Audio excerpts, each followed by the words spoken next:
Welcome to a new daily top Askreddit video. Today's topic: what fictional character deserves a spin-off the most? Apr, he's got like 80 years of being a badass ranger. Probably tons of stories of him fighting all sorts of creatures. Absolutely, he shows up in lot or without hardly any backstory. He's the ultimate protagonist and we know close to nothing about what he's done his whole life. We just know who his great I have no idea how many greats, grandfather is. I can't decide which version of him I like better. In the films, he's somewhat the reluctant king figure and is extremely humble about who he is and his right to the throne of men. In the books, he's similar except he declares his title quite often instead of letting other characters be like, don't you know who this is? Frozone from The Incredibles. The next Star Wars movie should be Mickey Mouse taking a shit in a space toilet. Yo, that's an amazing idea. Edit, fuck you for editing the comment lol. A 1-hour movie of him arguing with his wife about his super suit. How long would Samuel Jackson be able to go without saying motherfucker? Nice try, Hollywood, now make something new.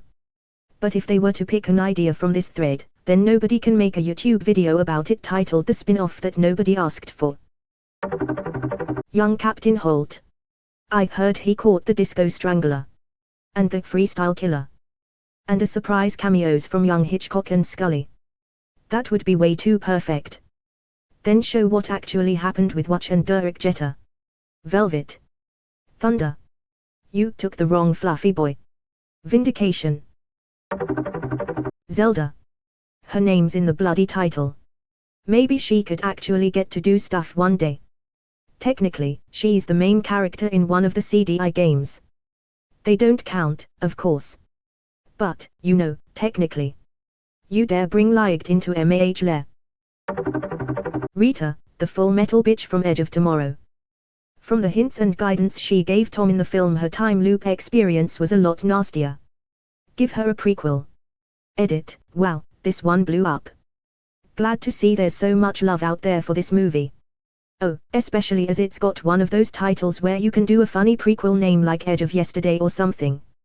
2 days before the Edge of Tomorrow. Yes, I loved Rita. After that film came out I wanted to get a Full Metal Bitch poster but I couldn't find one anywhere. Apr from Avatar. His journey from Fire Nation prince and general to leader of the White Lotus. Including the siege of Ba Sing Selenium, the Sun Warriors and Dragons and sadly Lu Ten. Yes Apr, we all know about your trip to the spirit world. I imagine he would have decided to become completely in touch with his spiritual self after the loss of his son and his departure from the war, making him the first of the Fire Nation to be able to do so for a long time. I too would like to watch Apr commit war crimes. Harsh but fair lol. I know Donald Glover quit Community to pursue his music career but I would 100% watch Troy Baird sail around the world. I would both love to see this, but also be strangely sad / nostalgic over the rest of the cast missing, especially his relationship with Abed. Troy and Abed in the UCR. Karen, the Continental Front Desk Manager from the John Wick series. I picture him going about his day doing simple things with efficiency, diplomacy and tact. He lives in a small, yet well-kept apartment, lined with bookshelves, artwork, mostly sculptures, a vast tea collection and a long-haired cat named Styx. Throughout his day-to-day life he does extraordinary things and makes them seem ordinary. He stops a mugging while coming home from work, dispatching the muggers with brutal efficiency. He helps an elderly lady with her parcels, and turns down any offer of reward. He tutors his next-door neighbor, a Latino teen named Jesus, on history. He attends art shows and visits museums. Then, one unfortunate day, he finds out his sister has been killed. He takes a leave from the Continental and brings the killer to justice in a manner that would make Jason Bourne, Brian Mills, Robert McCall, Ethan Hunt and even John Wick shudder in disgust. Lance Reddick just needs to be in more things period. You're going to have to settle for a young Winston, it's in the works, set 40 in the past. If they explain how he's minting his own currency, then accepting that currency as payment. I want to know how his self-sustaining economy works. Gaddaf. I'd read all his biography. The 2 blue mags. They were the members of the Order but nothing is known about them. The possibilities their existence opens up is lovely. Did they severely hinder Zoro's eastern armies, allowing for the Fellowship and forces of good to prevail just long enough for Frodo? Or, maybe their failings led to Zoro's rising and they founded cults in the east. Etc. Anyhow, it'd be nice to know just a teeny bit more, but I wouldn't want their purpose explained. Edit, replaced Western with Eastern, cause they went east lol. Edit 2, where is my head with directions today? Fixed. Great Uncle Ford and Grugle Stan from Gravity Falls. I would kill to see a series of the sailing across the world on the Stan-O War. I would love to see more of their wayward youth, also their relationship with the twins' parents. We see Stan and Stanford's little brother as a baby when they are high school seniors. That had to be a unique relationship. I think they have a baby sister, but yeah, same difference. I also just realized that Stanley was kicked out of the house and basically shunned when she was very young, so she may have only ever known him as Stanford, which is sad to think about. Troy and a bed in the morning would be great. It would be meta of them if they had a real morning talk show in our universe. Topher's metal bending school. I know that Angela had her mini arch with her mother, but I wanted to see it animated rather than read it sadly. Also Sokka, I'd love to see a spin-off for him. It seemed criminal to me that Sokka wasn't present in The Legend of Xro. I kind of wonder if they chose to exclude him simply because they couldn't create a true enough older version of him. Although I'd totally accept that as a reason rather than seeing the character being ruined, it's still sad to not see him. Minerva MC Gogol. Doubto Abbey wasn't her spin-off. Alastomud from the Harry Potter books. Make a TV series on his prime days as Anura, hunting down and dueling Death Eaters, and you'll bet I'll watch. There is so much potential with this universe. It's how we ended up with the Cursed Child. Or Fantastic Beasts TBH.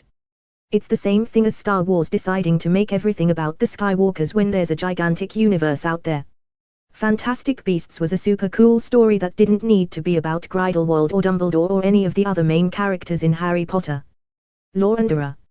Narrator. In the magical justice system, the wizards are represented by two separate yet equally important groups, the Eras, who investigate evildoing, and the Minister of Magic, who arbitrarily condemns both the guilty and the innocent to life sentences of constant torture. These are their stories. Davy Jones and Calypso. I would love to see the background from that story. I don't even think Disney remembers what happened clearly. In the fifth movie they forgot that Tia gave Jack the compass before Dead Man's Chest. Yodu from Guardians of the Galaxy. It's too soon, they only just did a Mary Poppins reboot in 2018. Yodu finds himself inexplicably alive in 1910 in England. The children need a nanny. The voice in the wind whispers. Who cares, I ain't no nanny. What they need is to learn how to grow a spine and stand up for themselves. And who are you? I have not pirated half the galaxy to take orders from mysterious disembodied voices. Bunch of terror mumble jumble. Okay, look. The children need a nanny and you need a ride off of Earth. I'll even sweeten the pot. Do a really good job and I'll even give you a hand-killing ego. What do you say? Wipe out your sins before they even happen and get some old-fashioned revenge. Yodu rubs his chin. Now you're speaking a language I understand. Well, where are the little pipsqueaks? I'm sure Uncle Yodu can show them the ropes. Toughen them up a bit. We then see approximately a remake of Mary Poppins, except Yodu spends most of the time being pissed off at the cartoon adventures. In the end, though, the children learn how to take care of themselves and Yodu learns how to be a responsible, if unorthodox, parent figure. He also robs the bank. Bert also leaves England to go to space with Yodu. The end. The two stormtroopers at the beginning of the one episode of The Mandalorian. Whole thing is just them having a conversation during target practice. Isn't that basically just red versus blue? I'm still convinced that some writer was a RVB fan, and wrote that scene as a nod to RVB. Preacher from Firefly, but back when he was a ruthless assassin for the Alliance.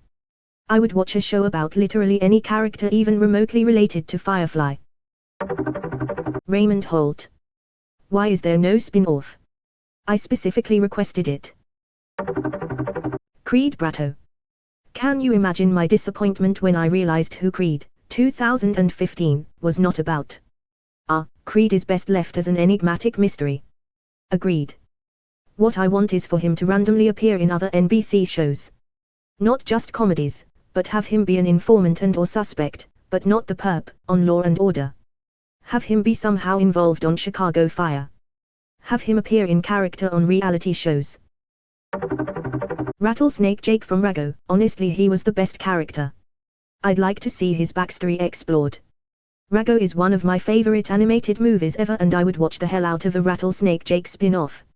I tip my hat to you one legend to another. Edit, Woofish 600 updates TYSM.